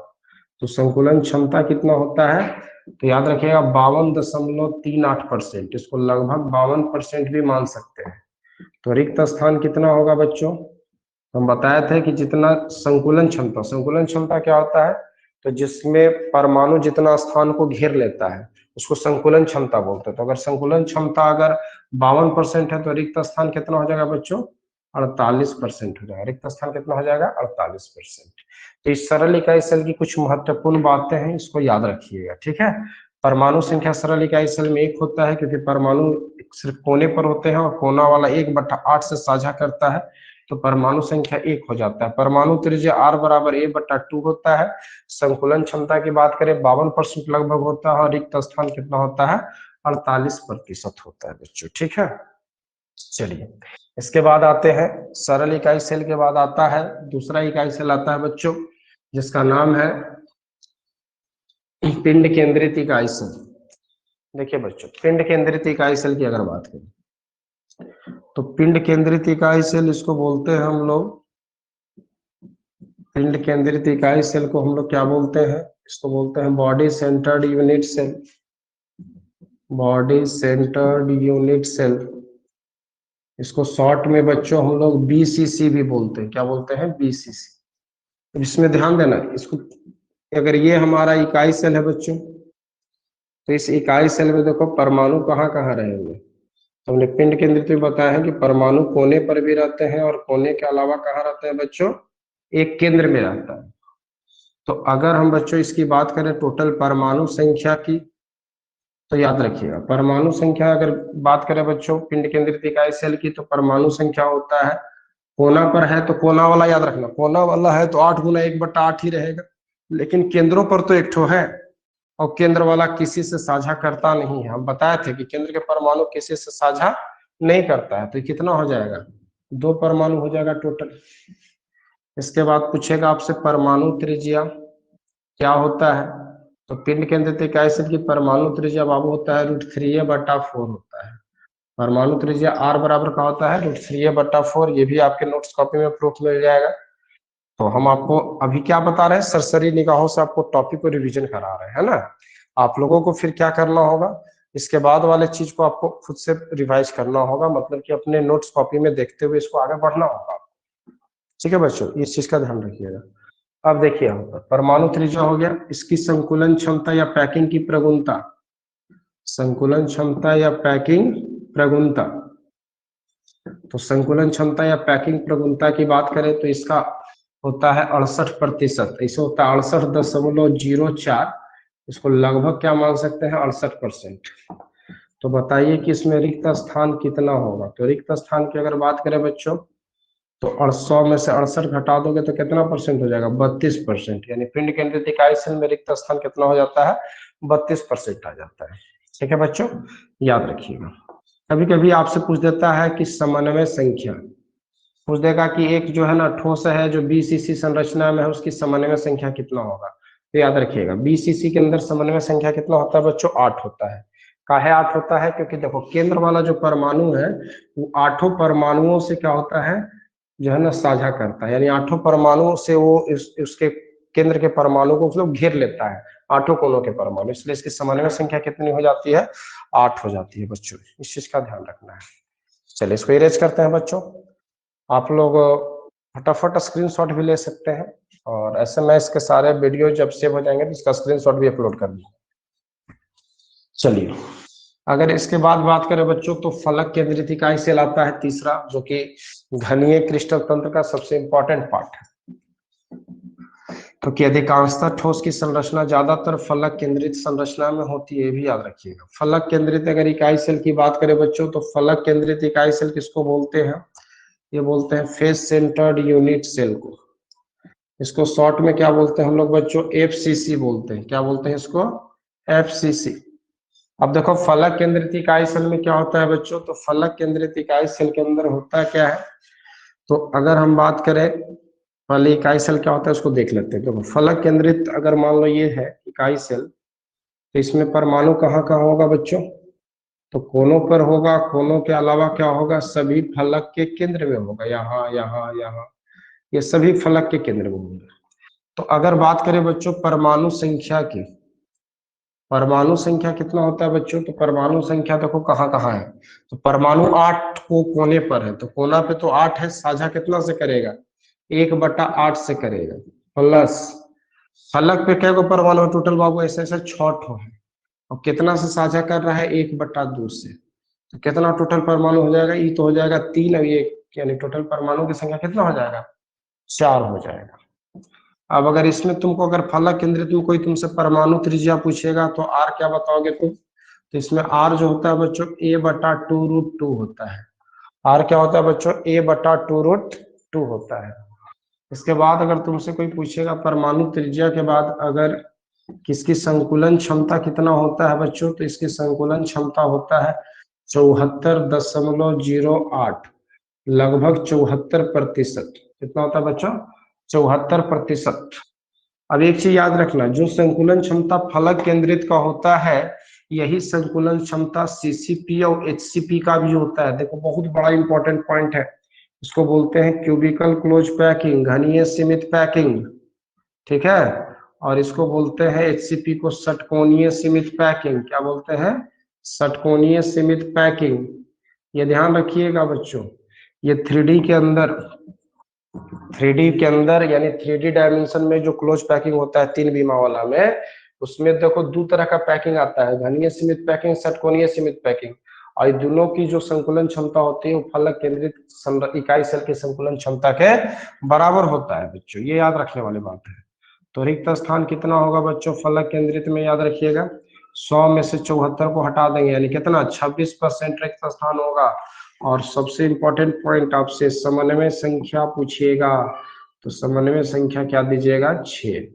एक तो खासकर NaCl वाला पूछता है, NaCl की संरचना तो FCC में ही होता है। और इसमें अगर पूछेगा कि सोडियम आयन का समन्वय संख्या कितना होता है तो 6 आता है, क्योंकि एक सोडियम आयन को 6 ठो क्लोरीन माइनस का कर लेता है, घेर लेता है। क्या करता है? 6 ठो क्लोरीन माइनस घेर लेता है, इसलिए समन्वय संख्या इससे कितना होता है 6 होता है बच्चों, ये ध्यान में रखने वाली बात है, ठीक है। तो ये सारे जो टॉपिक्स आपको बताए जा रहे हैं बहुत इंपॉर्टेंट है, इसके साथ साथ ये सारे ऑब्जेक्टिव्स में काम करेंगे। चलो इसके बाद अब देखते हैं बच्चों कि क्या है इकाई सेल का घनत्व, क्योंकि घनत्व से भी सवाल आएंगे, तो घनत्व का सूत्र आपको बता देंगे। देखिए ठोस के अगर घनत्व की बात करें बच्चों, तो ठोस का जो घनत्व होता है इसको डेंसिटी बोलते हैं, और डी का फॉर्मूला होता है ZA बटा AQ इंटू NA, ठीक है। जेड क्या होता है बच्चों? परमाणु संख्या। ए क्या होता है बच्चों? परमाणु द्रव्यमान। और Na क्या होता है? अवोगाड्रो संख्या। और ए जो होता है वो होता है किनारे की लंबाई, ठीक है। और ये तो जान ही रहे हैं, इसको घनत्व कहते हैं। तो घनत्व का अगर क्वेश्चन रहेगा उसमें सब कुछ दिया रहेगा, संरचना दिया रहेगा BCC FCC है ना, तो उसके हिसाब से जेड का वैल्यू रखेगा। अगर FCC रहेगा तो जेड का वैल्यू 4 चलेगा, BCC रहेगा जेड का वैल्यू 2 चलेगा, है ना। और किनारे की लंबाई क्वेश्चन में दिया रहेगा, एवोगाड्रो संख्या नहीं दिया रहेगा, इसकी वैल्यू फिक्स होता है 6.022 into 10 to the power 23, fix value है, ये नहीं बदलता है। तो ये हमेशा न्यूमेरिकल में ही चलेगा। परमाणु द्रव्यमान दिया रहेगा, कभी कभी घनत्व दे देता है, द्रव्यमान परमाणु द्रव्यमान निकालना होता है, तो सेट कर लीजिएगा। चलिए इसके बाद आते हैं बच्चों, देखो इसके बाद आते हैं हम लोग समन्वय संख्या। अगर आपसे पूछता है कोऑर्डिनेशन नंबर क्या है, इसको बोलते हैं इंग्लिश में हम लोग कोऑर्डिनेशन नंबर, यानी कि समन्वय संख्या। क्या होता है समन्वय संख्या? तो देखो समन्वय संख्या बड़ा सिंपल सी बात है बच्चों, कि किसी भी ठोस के अंदर अगर ये वो कण जितना कण से घिरा हुआ है, मान लो ये वो कण है धन आयन, अब इसको कै गो ऋण आयन घेर लिया, देखो 1 2 3 4, तो तुमसे अगर कोई पूछेगा कोऑर्डिनेशन नंबर ऑफ प्लस कितना हो जाएगा, तो ये तुम बोलेगा 4 का है, तो ये प्लस को कै गो घेर लिया है? 4 ठो माइनस घेर लिया है, तो इसकी समन्वय संख्या कितना हो जाएगा? 4 हो जाएगा। यही समन्वय संख्या, किसी एक कण को जितना संख्या में है ना दूसरा कण घेर लेता है उसको समन्वय संख्या कहते हैं, ठीक है। अब समन्वय संख्या, अब प्लस माइनस का खेल आ गया है यहाँ पर, तो थोड़ा सा ये भी चीज समझ लेते हैं कि त्रिज्या अनुपात क्या होता है। इसको हम लोग बोलते हैं इंग्लिश में बच्चों रेडियस रेशियो, क्योंकि देखिए अब यहाँ पर एक चीज नया आ रहा है, धन आयन और ऋण आयन, तो इससे टॉपिक रिलेटेड होता है जिसका नाम है त्रिज्या अनुपात। तो त्रिज्या अनुपात क्या होता है बच्चों, इस चीज को भी थोड़ा सा देख लेते हैं। तो धन आयन की जो त्रिज्या होती है और जो ऋण आयन की त्रिज्या होती है, उसी के अनुपात को क्या कहते हैं? त्रिज्या अनुपात कहते हैं। अब त्रिज्या अनुपात से आपको देखो ठोस की संरचना पता चलेगा, उनका वैल्यू पता चलेगा। ये हम आपको एक स्क्रीन पर अभी आपको शेयर करने जा रहे हैं, इस चीज को याद कर लीजिएगा, इस टेबल को। ऐसे आप लोग को पढ़ाए थे उस समय, अभी याद होगा या ना हो, लेकिन ये याद रखिएगा। देखिए ये देखिए त्रिज्या अनुपात, देख रहे हैं त्रिज्या अनुपात और उप सहसंयोजन संख्या, इसी को बोलते हैं बच्चों कोऑर्डिनेशन नंबर भी बोलते हैं। तो कोऑर्डिनेशन नंबर और त्रिज्या अनुपात में बहुत अच्छा संबंध है, देख रहे हैं आप। त्रिज्या अनुपात है R प्लस बटा R माइनस, देखा हुआ है 0.155 से 0.225 हो तो उसमें समन्वय संख्या 3 होता है, संरचना त्रिकोणीय होता है, उसमें उदाहरण भी दिया गया है। ठीक उसी तरीके से अगर त्रिज्या अनुपात जीरो दशमलव देख रहे हैं 225 से 0.414 होता है, तो कोऑर्डिनेशन नंबर 4 होता है सर, यानी कि समन्वय संख्या, उसकी संरचना चतुष्फलकीय होती है। और यहाँ दिया हुआ है ZNS USL, ये सब जो एग्जाम्पल दिया हुआ है, ठीक है, इसको याद कर लीजिएगा बच्चों, है ना। ये आपके कॉपी में और डिटेल से हमने आपको बताया हुआ नोट्स में, ठीक है बच्चों। चलिए, तो इसके बाद अगर हम बात करें बच्चों, तो आपको बता देते हैं पैकिंग। तो देखो, ठोस के सीमित पैकिंग क्या है कणों के, ठोस के कणों के सीमित पैकिंग क्या है। ठोस के कणों की अगर सीमित पैकिंग की बात करें बच्चों, तो सीमित पैकिंग में 3 तरह का पैकिंग होता है, 1 बीमा, 2 बीमा और 3 बीमा। लेकिन ज्यादा इंपॉर्टेंट 3 बीमा वाला ही है, इसलिए 3 बीमा वाला ही ज्यादा पढ़िएगा। उसमें 2 तरह का आता है पैकिंग, एक वो आता है आपका घनीय सीमित पैकिंग जिसको CCP बोलते हैं, और एक होता है HCP जिसको बोलते हैं षटकोणीय सीमित पैकिंग। अब इसमें अंतर समझ लीजिएगा, CCP और SCP में क्या अंतर है। CCP की अगर बात करें बच्चों, तो इसमें समन्वय संख्या इसमें भी 12 होता है, इसकी भी समन्वय संख्या 12 होता है, और ये 3D वाला पैकिंग पढ़ रहे हैं, ठीक है। CCP बनता है स्क्वायर क्लोज पैकिंग से, इसलिए अगर इसमें अगर आपको नंबर ऑफ एटम्स पूछेगा तो 4 बताइएगा, क्योंकि ये बनता है SCP के द्वारा, यानी वर्गीय सीमित पैकिंग के द्वारा बनता है। और ये वर्गीय सीमित पैकिंग किस में होता है बाबू, 2D में होता है। किस में होता है, 2D में होता है। इसी के द्वारा बनने के कारण इसकी परमाणु संख्या 4 आप लिख सकते हैं। SCP की देखिए समन्वय संख्या 12 है 3D में, लेकिन SCP में याद रखना है आपको कि इसमें नंबर ऑफ एटम जो होता है, परमाणु की जो संख्या होती है वो 6 होती है। क्या है, तो ये जो बनता है, ये बनता है HCAP के द्वारा बनता है, इसको षटकोणीय सीमित पैकिंग बोलते हैं।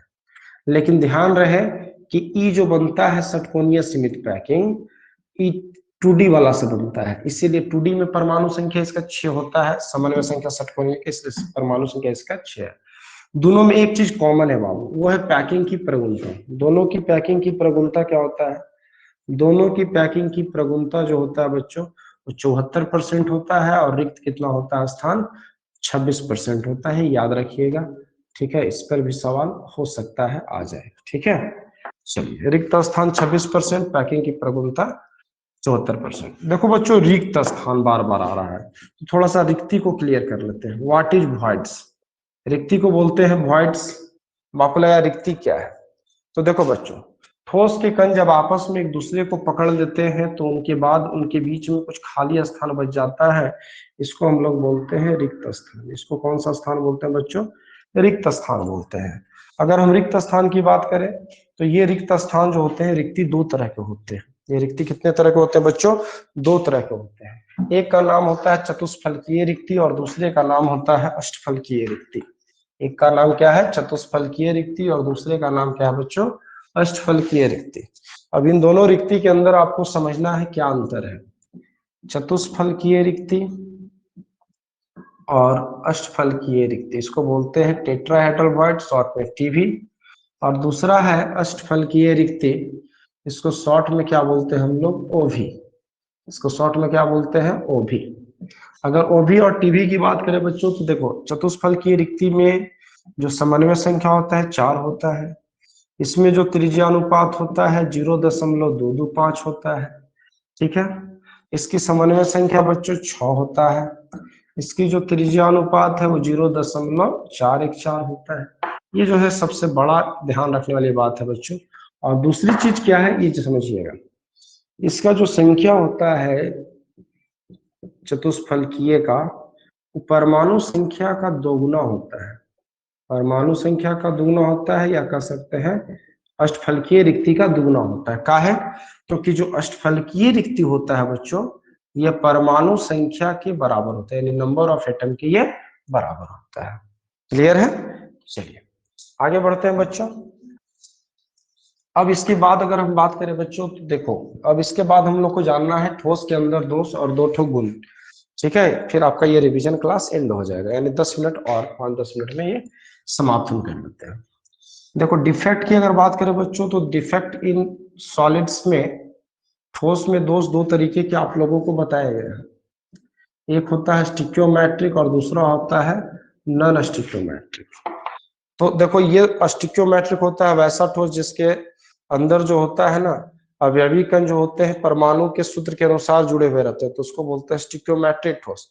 और जिसके अवयवी कण परमाणु के यानी कि ठोस के सूत्र के अनुसार नहीं जुड़े रहते उसको बोलते हैं नॉन स्टिकियोमेट्रिक ठोस। तो स्टिकियोमेट्रिक ठोस में दो सबसे मेन ठोस है, एक है स्कॉटकी और दूसरा है शॉटकी और दूसरा है फ्रैंकल। तो सबसे बड़ा यही दोनों दोष है, इस दोष को समझ लीजिए। शॉटकी दोष और फ्रैंकल दोष क्या होते हैं? तो शॉटकी दोष और फ्रैंकल दोष में क्या होता है बच्चों, ये स्टिकियोमेट्रिक दोष के दोनों प्रकार हैं। तो शॉटकी दोष में क्या होता है कि जैसे देखो ये ठोस है, मान लो इसमें ठोस में क्या होता है, तो प्लस भी है माइनस भी है, फिर प्लस है फिर माइनस, फिर plus minus plus minus plus, इस तरह से। अब इसमें क्या होता है कि समान संख्या में धन आयन और ऋण आयन गैप हो गया, मान लो एगो प्लस गैप हो गया तो एगो माइनस गैप हो गया, तो इस दोष को बोलते हैं शॉटकी दोष। इसमें NaCl CsCl इस तरह का एग्जाम्पल आता है। लेकिन फ्रैंकल दोष में क्या होता है बच्चों कि मान लो प्लस माइनस है, तो देखो इसमें क्या होता है ना कि जो ठोस होते हैं उसके कण जो होते हैं गायब नहीं होते हैं। जैसे मान लो ऐसे धनायन हटा यहाँ आके बैठ गया, यानी कि अपने धनायन अपने स्थान को छोड़ के कहाँ चले जाते हैं, अंतराली स्थान में या रिक्त स्थान में चले जाते हैं, तब उस दोष को क्या कहते हैं, फ्रैंकल दोष। इसमें सिल्वर का सारा यौगिक आएगा, AgBr AgCl AgI, ठीक है। अब इसको समझना बच्चों ध्यान से, इसमें घनत्व घट जाता है, इसमें घनत्व घट जाता है शॉटकी दोष में, क्योंकि कण गायब हो जाते हैं। तो गायब हो गया मतलब दो कण घट न गया, तो अब इसका वजन घट न जाएगा, वजन घटेगा द्रव्यमान घटेगा तो घनत्व घट जाएगा। और फ्रैंकल दोष में क्या हुआ कि कण घटा नहीं, एक कण गायब नहीं हुआ, घटा नहीं ना, कण उसी जाल में फंसा हुआ रह गया। तो कण जितना पहले था अभी भी उतना ही है। तो इसमें क्या हो गया, घनत्व कभी नहीं घटेगा, इसमें घनत्व नहीं घटता है। पूछता भी है सब्जेक्टिव में सवाल, क्यों नहीं घनत्व घटता है, तो इसका रीजन यही बताएंगे कि ठोस के जालक बिंदु से कण सिर्फ अपने अंतराली स्थल में चले आते हैं, गायब नहीं होते हैं पूर्णतः, इसलिए इनका जो है कह सकते हैं कि घनत्व नहीं घटता है बच्चों। ठीक है, क्लियर है। अब इसके बाद देखेंगे बच्चों, अब इसके बाद अगर देखें तो देखो शॉटकी दोष और फ्रैंकल दोष के बाद ये दोनों स्टिकियोमेट्रिक दोष के प्रकार है। एक आता है नॉन स्टिकियोमेट्रिक दोष। क्या आता है, नॉन स्टिकियोमेट्रिक दोष। उसमें धातु अधिकता दोष होता है और धातु अल्पता दोष होता है, दो तरह के दोष होता है। तो धातु अधिकता दोष और धातु अल्पता दोष क्या होता है, इसमें देखो एक में धातु बढ़ जाता है, एक में धातु घट जाता है। धातु दरअसल क्या होता है बच्चों, तो धातु दरअसल होता है धन आयन, समझ लो।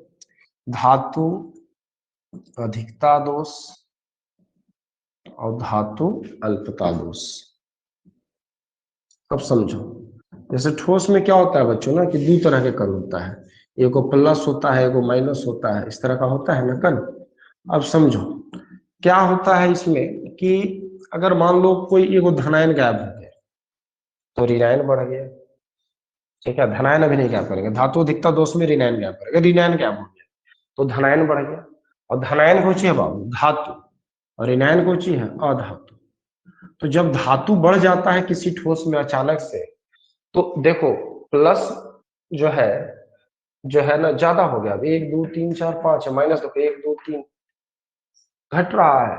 तो अब यहाँ पर क्या होता है कि आवेश को संतुलित करने के लिए जो माइनस गायब हुआ है, इसको भरने के लिए इसके स्थान को, इस माइनस को पूरा करने के लिए वो इलेक्ट्रॉन मुक्त हो जाता है।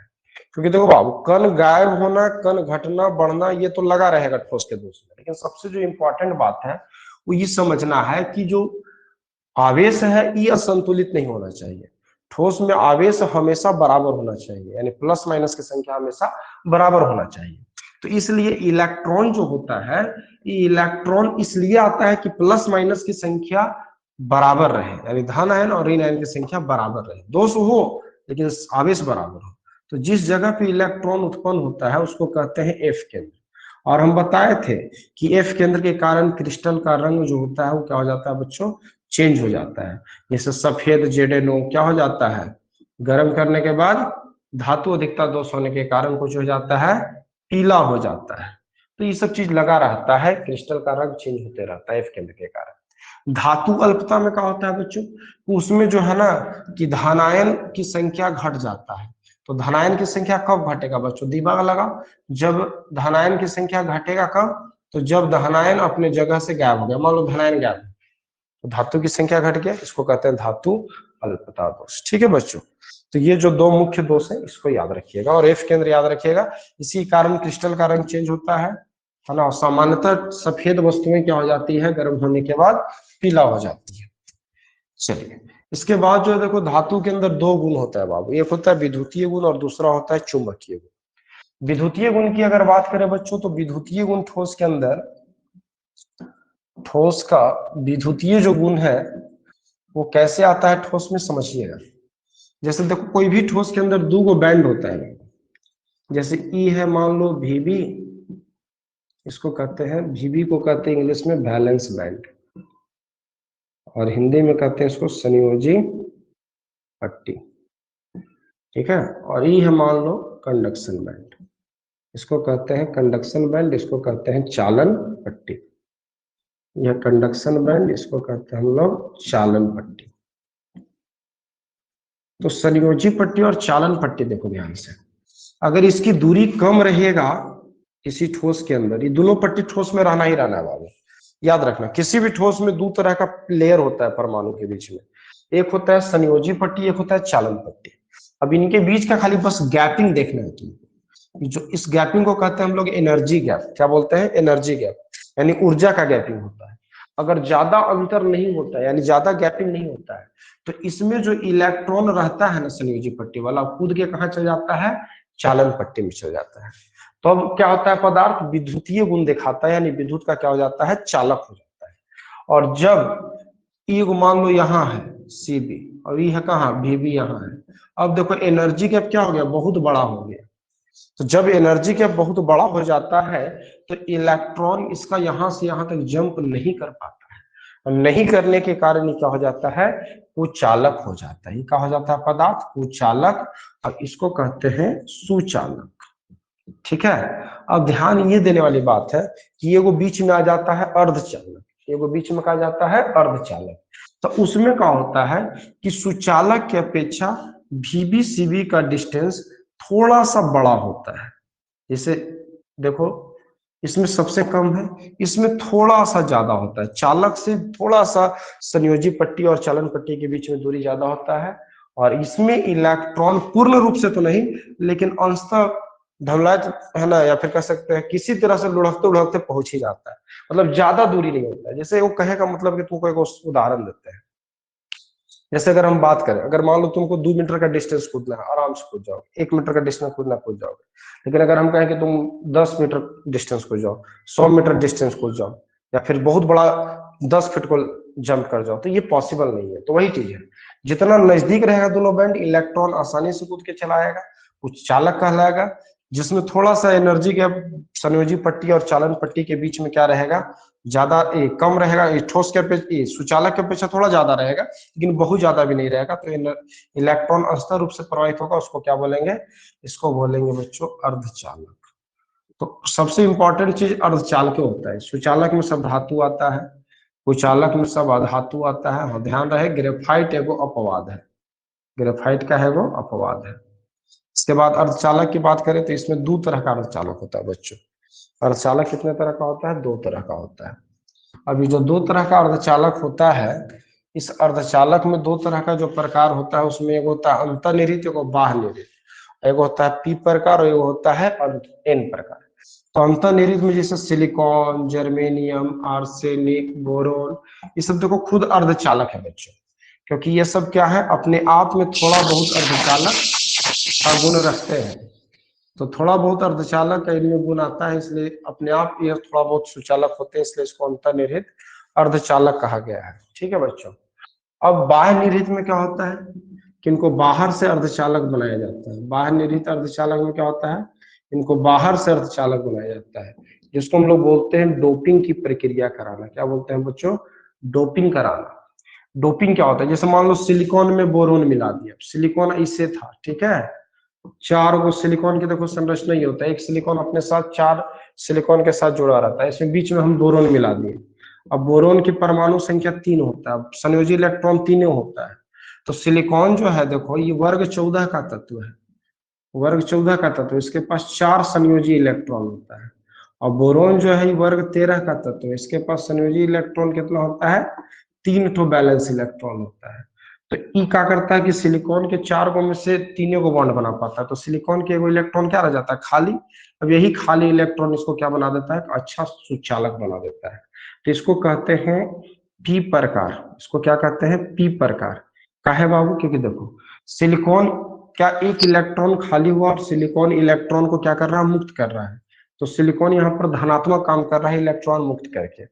लेकिन अगर यही हमको एन प्रकार बनाना होगा तो कैसे बनेगा, तो सिलिकॉन में क्या करेंगे हम, ऐसा तत्व मिला देंगे जिसके पास इलेक्ट्रॉन सिलिकॉन से ज्यादा रहता है। जैसे हम इसमें मिला दिए वर्ग 15 के तत्व। कौन सा तत्व मिला दिए, वर्ग 15 के तत्व। जैसे मान लो मिला दिए आर्सेनिक। अब आर्सेनिक मिला दिए तो इसका बैलेंस इलेक्ट्रॉन 5 गो होता है। ई जब यहाँ आएगा तो सिलिकॉन का बोलती बंद हो जाएगा, क्या कि सिलिकॉन से ज्यादा इलेक्ट्रॉन रखा है आर्सेनिक। अब आर्सेनिक ही कहेगा कि हमारे इलेक्ट्रॉन तुम लो, मेरे पास एक्स्ट्रा है। तो 4 को तो सिलिकॉन वाला कवर कर ही लेगा, वो एक्स्ट्रा उसके बाद ही बच जाएगा। अब सिलिकॉन यहाँ इलेक्ट्रॉन लेकर क्या करेगा, अपनी चालकता को बढ़ाएगा। तो इसको कहते हैं माइनस, माइनस को कहते हैं निगेटिव, निगेटिव से बन गया एन प्रकार का अर्धचालक, एन टाइप। और यहाँ पर देखो बोरोन से ज्यादा प्रभावी सिलिकॉन होगी, क्योंकि बोरोन जो मिलाया गया सिलिकॉन में उसके पास इलेक्ट्रॉन खुदे कम था, तो उस सिलिकॉन से इलेक्ट्रॉन ले रहा है चालकता बढ़ाने के लिए। तो यहाँ सिलिकॉन धनात्मक हुआ, तो इसको कहें पी प्रकार का अर्धचालक। तो ये ध्यान रखिएगा। और इस तत्वों को मिलाने की प्रक्रिया को डोपिंग कहते हैं बाबू। तत्व जो मिलाए जाते हैं उसको डोपेंट कहते हैं। उसको क्या कहते हैं, डोपेंट। यानी कि सिलिकॉन में बोरोन मिलाया गया तो बोरोन एक प्रकार का डोपेंट है, प्रक्रिया डोपिंग है, बोरोन डोपेंट है। सिलिकॉन में आर्सेनिक मिला, आर्सेनिक डोपेंट है, प्रक्रिया डोपिंग है। इस चीज का हमको ध्यान रखना है। इसके बाद आता है बच्चों अर्धचालक के बाद आता है, देखो अर्धचालक बहुत अच्छा उपयोगी होता है बाबू। ट्रांजिस्टर सब में इस्तेमाल होता है, जितना रेडियो आईसी चिप वगैरह सब कुछ बनता है उसमें सब अर्धचालक का यूज होता है। इसके अलावा देखो बच्चों एक चीज आपको बता रहे हैं, अब पढ़ना हम लोगों को पदार्थ का चुंबकीय गुण। तो चुंबकीय गुण की अगर बात करें बच्चों, तो पदार्थ में चुंबकीय जो गुण आता है बच्चों वो कैसे आता है, तो चुंबकीय गुण आता है, आपको एक तरीका है चुंबकीय गुण का, वो है चुंबकीय गुण इलेक्ट्रॉन जितना ज्यादा उसके अंदर मुक्त रहे। मुक्त कहने का मतलब कि खासकर इलेक्ट्रॉन अयुग्मित इलेक्ट्रॉन। कौन सा इलेक्ट्रॉन, अयुग्मित। अयुग्मित का मतलब होता है इलेक्ट्रॉन वैसा इलेक्ट्रॉन बाबू जो जोड़ा में ना हो। क्या देखिए इलेक्ट्रॉन हमेशा ऐसे रहता है, ज्यादातर क्या रहता है, इलेक्ट्रॉन ऐसे रहता है। लेकिन ये अयुग्मित इलेक्ट्रॉन नहीं कहलाएगा, ये युग्मित कहलाएगा। अयुग्मित कब कहलाएगा, जब ये अकेला रहेगा। और अकेला इलेक्ट्रॉन जब रहता है तो चुंबकीय गुण ज्यादा दिखाता है। खासकर देखिए बच्चों एक चीज आपको हम बता रहे हैं, जैसे एक चीज आपको ध्यान रखना है कि अयुग्मित इलेक्ट्रॉन जब रहेगा तो वहां से वो चुंबकीय आघूर्ण निकालने के लिए आपको सूत्र मिलेगा। ये चुंबकीय आघूर्ण को हम लोग म्यू कहते हैं, और म्यू का जो वैल्यू होता है √n इंटू n+2 होता है, और इसका यूनिट होता है bm। अब ये जो n है यही है अयुग्मित इलेक्ट्रॉन, यानी जिस तत्व के पास जितना ज्यादा अयुग्मित इलेक्ट्रॉन होगा वो उतना ज्यादा चुंबकीय गुण को दिखाएगा। तो चुंबकीय गुण के आधार पर पदार्थ को 5 भाग में बांटा गया। पहला होता है प्रतिचुंबकीय, जिसमें अयुग्मित इलेक्ट्रॉन होता ही नहीं है। फिर है अनुचुंबकीय, जिसमें अयुग्मित इलेक्ट्रॉन रहता है, ये नोट कॉपी में आपको मिल जाएगा डिटेल के साथ। फिर उसके बाद आता है लौह चुंबकीय, जिसमें कह सकते हैं कि वैसा अनुचुंबकीय पदार्थ होता है जो क्या कहते हैं, तो जो चुंबकीय गुण को दिखाता है और चुंबक के साथ चिपकता भी, और चुंबक से हटने के बाद चुंबक के गुण को अपने अंदर खींच भी लेता है। तो उसको हम लोग क्या बोलते हैं, तो उसको बोलते हैं हम लोग लौह चुंबकीय पदार्थ। एक चीज और आपको बता देते हैं, एक बहुत इंपॉर्टेंट पॉइंट बता रहे हैं, एक क्यूरी ताप होता है बच्चों, उसको बोलते हैं क्यूरी टेम्परेचर। इसको क्या बोलते हैं, क्यूरी टेम्परेचर बोलते हैं। इस ताप के द्वारा क्या होता है, कोई भी पदार्थ, ठीक है, जैसे मान लीजिए लौह चुंबकीय पदार्थ है, ये किस में चेंज हो जाता है बच्चों, अनुचुंबकीय में। यानी कि एक क्यूरी जो टेम्परेचर होता है, जैसे मान लो कि एक क्यूरी टेम्परेचर का मतलब हो गया बच्चों कि जैसे अगर मान लो हम जैसे Fe3O4 है, ये तो फेरी चुंबकीय में लिखवाएंगे।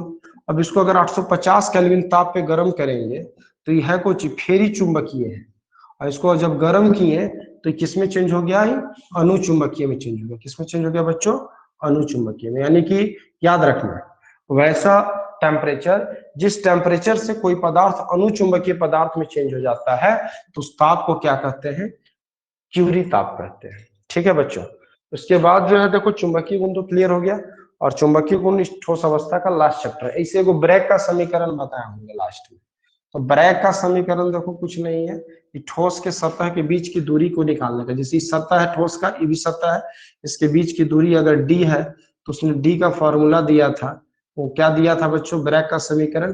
तो ब्रैग का समीकरण दिया गया था एन लेमडा बराबर 2d साइन थीटा। क्या दिया गया था, एन लेमडा बराबर 2d साइन थीटा। अभी जो एन लेमडा होता है 2d साइन थीटा के बराबर होता है। तो दूरी यही का जो ये दिया गया था, ये ब्रैग का समीकरण दिया था। ये समीकरण ब्रैग का समीकरण होता है, ये उतना ज्यादा इंपॉर्टेंट नहीं है, इससे सवाल बोर्ड में अब नहीं के बराबर पूछता है, इसे याद रखिएगा। ब्रैग का समीकरण एन लेमडा बराबर 2d साइन थीटा होता है। अब कुछ इंपॉर्टेंट एक आध फॉर्मूला बता दे रहा बच्चों, जिस पर टेस्ट में सवाल रहेगा, न्यूमेरिकल आपको बनाना पड़ेगा, ठीक है। सर, तो फिर ही मैं कहिएगा कि टेस्ट में जो है से न्यूमेरिकल जो है वो हम लोगों का जो है ना बन नहीं रहा था। तो देखिए आपका न्यूमेरिकल किस पे रहेगा, तो देखिए तो समझ पहले तो इकाई सेल की संख्या अगर मान लो किसी क्वेश्चन में निकालने के लिए कहेगा तो वो निकाल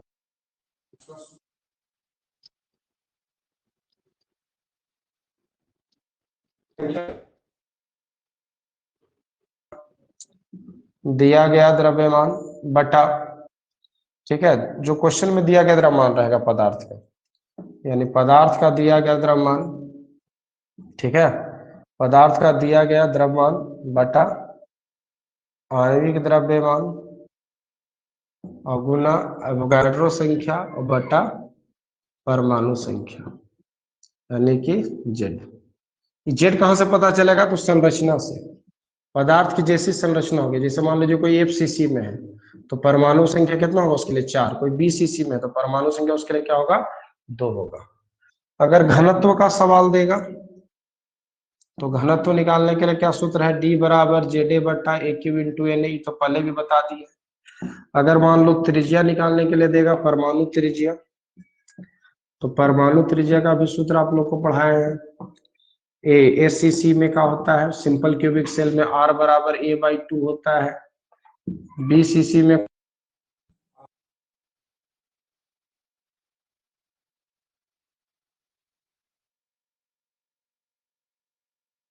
है, और एफसीसी में क्या होता है, एफसीसी में क्या होता है बाबू, आर बराबर जो होता है ए बटा 2√2 होता है। आर किसके बराबर होता है, ए बटा 2√2 के बराबर होता है। तो कभी का दिया रहेगा त्रिज्या दिया रहेगा, किनारे की लंबाई निकालना होगा, कभी किनारे की लंबाई दिया रहेगा, त्रिज्या निकालना रहेगा। ये आप लोग फॉर्मूला को चेंज एक दूसरे में कर सकते हैं, ठीक है। चलो तो ये सारे जो सवाल होंगे बच्चों ये बनाने हैं आप लोगों को, ठीक है, ये सब सूत्र है। कभी कभी क्या रहेगा, पूछ देगा कि धनायन की त्रिज्या अगर इतना है किसी पदार्थ में, देखो याद रखना, कभी कभी जैसे किनारे की लंबाई आपको निकालना रहता है, क्या निकालना रहता है बच्चों, किनारे की लंबाई, जिसको हम लोग ए बोलते हैं ना। जैसे किनारे की लंबाई किसको बोलते हैं, जैसे मान लो अगर इकाई सेल है, इकाई सेल है तो यहाँ से यहाँ तक की दूरी अगर मान लो ए है, किनारे की लंबाई, अगर किनारे की लंबाई अगर ए है तो वहां पर परमाणु जो है ना, याद रखिएगा। तो देखो एक छोर से दूसरे छोर के बीच में 2 परमाणु कम से कम आते हैं। अगर मान लो धन आयन है, क्या है, ऋण आयन, तो किनारे की लंबाई जो है वो धनायन का त्रिज्या प्लस कुछ हो जाता है ऋण आयन की त्रिज्या। याद रखने वाली बात है बच्चों, किनारे की लंबाई क्या हो जाता है, धनायन की त्रिज्या प्लस ऋण आयन की त्रिज्या भी हो जाता है, ठीक है बच्चों। तो ये सारे टॉपिक्स जो आपको आज बताए गए हमने, ये सारे ठोस अवस्था के इंपॉर्टेंट टॉपिक था। ये सारे टॉपिक्स को आपने स्क्रीनशॉट भी ले लिया होगा, और ऐसे में इसका भी स्क्रीनशॉट ले लेकर डाल दूंगा मैं जब क्लास एंड करूंगा। और दूसरी चीज, जिनका बच्चों क्लास छूट गया होगा ये, क्योंकि हमको पता है बहुत सारे बच्चे जो है ना, कहीं और क्लासेज में इंगेज होंगे या फिर है ना कर सकते हैं, अभी तक उठ नहीं पाए होंगे, संडे का दिन है, तो आप लोगों को रिकॉर्डिंग में अवेलेबल हो जाएगा, जाके रिकॉर्डिंग में आप देख सकते हैं और देख लीजिएगा। और ध्यान रहे आज शाम को 7 बजे टेस्ट है आप लोगों का, 7 से 8 आप लोग का टेस्ट चलेगा बच्चों, 30 ऑब्जेक्टिव्स रहेंगे। और जितना चीज आज हमने पढ़ाया आपको ठोस अवस्था में रिवीजन कराया है, सारा सवाल उसी पर आधारित होगा, ठीक है। तो आप इसको एक बार अच्छे से पढ़ लीजिएगा जितने बात बताए हैं, और इसको नोट्स कॉपी में भी अच्छे से स्टडी कर लीजिएगा, आपका एग्जाम बिल्कुल बेहतर होगा। और आप लोगों को एक अंदर कॉन्फिडेंस आएगा कि हम लोग इतना सारा क्वेश्चंस बना सकते हो। टॉप 30 क्वेश्चन इस चैप्टर का हमने सेट किया है, वो टेस्ट में इसी ऐप में मिल जाएगा, टेस्ट में आपको, टेस्ट में जाइएगा आपको मिल जाएगा, ठीक है। जैसे लाइव क्लास है, स्लाइड कीजिएगा, टेस्ट में जाइएगा शाम 7 बजे, ध्यान रखिएगा शाम 7 बजे उसको खोलिएगा, खुलेगा 7 बजे से पहले नहीं, 7 बजे एकदम नेट खुलेगा, और 8 बजे उसका एंडिंग होगा। तो सारा ऑप्शन ए बी सी जो रहेगा उसको अच्छे से टिक आउट कर लीजिएगा और टिक आउट करने के बाद उसको सबमिट कर दीजिएगा। आपको तुरंत आपका रिजल्ट भी पता चल जाएगा कि कितना मार्क्स आपने लाया है। ठीक है बच्चों, तो आज का लाइव क्लास मैं एंड करता हूँ क्योंकि इसके बाद हमें इंग्लिश मीडियम वाला भी क्लास लेना है। तो आप लोग जुड़े इसके लिए थैंक यू सो मच बच्चों, और हर संडे को यही अब प्रोग्राम चलेगा। ठीक है, चलिए थैंक यू बच्चों।